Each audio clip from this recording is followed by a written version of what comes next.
శ్రీ గురుభ్యో నమః. సూర్యచంద్ర వెలుగుల వల్ల ఏర్పడే నీడను బట్టి టైము చెప్పే యంత్రం అన్నవరం సత్యనారాయణ స్వామి కొలువై ఉన్న రత్నగిరి కొండ మీద ఉంది. దీన్ని పలభా యంత్రం లేక సండైల్ లేక కాలనిర్ణయ నిర్దేశక యంత్రం అంటారు. దీన్ని 1943 జూలైలో ప్రముఖ జ్యోతిష శాస్త్ర పండితులు పిడపర్తి కృష్ణమూర్తి శాస్త్రి గారు ఏర్పాటు చేశారు. ఈ ఆలయంలో త్రిపాద విభూది నారాయణ ఉపనిషత్తులో వర్ణింపబడిన యంత్రం ఉంది. ఆలయం 2 అంతస్తుల్లో నిర్మించారు.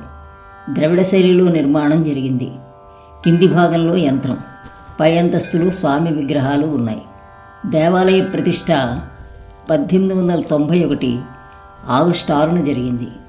కిందంతస్తులో ఉండే పూర్తి యంత్రభాగాన్ని బ్రహ్మగాను, కింద భాగాన్ని విష్ణు స్వరూపంగాను, మధ్య భాగం శివస్వరూపంగాను ఆరాధిస్తారు. పై అంతస్తులో యంత్రభాగం పీఠం మీద శివుడు, సత్యనారాయణ స్వామి, అనంతలక్ష్మి విగ్రహాలు ఉన్నాయి. మూల విరాట్ అంతా ఏక విగ్రహంగా ఉండి పూజించడం ఇక్కడ విశేషం. అందుకే శివకేశవులకు భేదం లేని దేవుడుగా సత్యనారాయణ స్వామిని భక్తులు కొలుస్తారు. అన్నవరం పేరు చెబితే అందరికీ గుర్తొచ్చేది సత్యనారాయణ వ్రతం.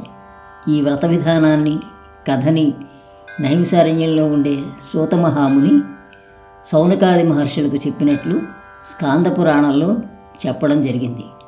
అందుకే భక్తులు వ్రతాన్ని ఈ క్షేత్రంలోనూ, ఉత్తరప్రదేశ్లోని నైమిషారణ్యంలోనూ ఎక్కువగా చేస్తారు.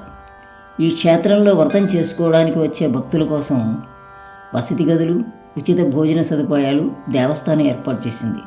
ఆన్లైన్ ద్వారా వసతి గదులు బుక్ చేసుకోవచ్చు. అలాగే పని ఒత్తిడి వల్ల దేవాలయానికి వెళ్ళలేని వారు పరోక్ష సేవ ద్వారా వ్రతాన్ని తమకు ఇష్టమైన తేదీన ఆన్లైన్ ద్వారా చేసుకోవచ్చు. ఆన్లైన్ సేవ లింకు డిస్క్రిప్షన్లో ఇవ్వడం జరిగింది.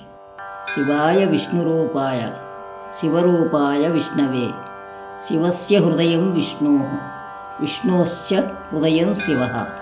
అంటే శివుని రూపమే విష్ణువు, విష్ణువు రూపమే శివుడు. అలాంటి శివకేశవుల ఏకత్వానికి ప్రతీకగా ఉన్న దేవాలయమే సత్యనారాయణ స్వామి దేవాలయం. శ్రీ సత్యనారాయణ స్వామిని దర్శించడం ఒక యోగం. శ్రీ సత్యదేవాయ నమః. జై శ్రీరామ్.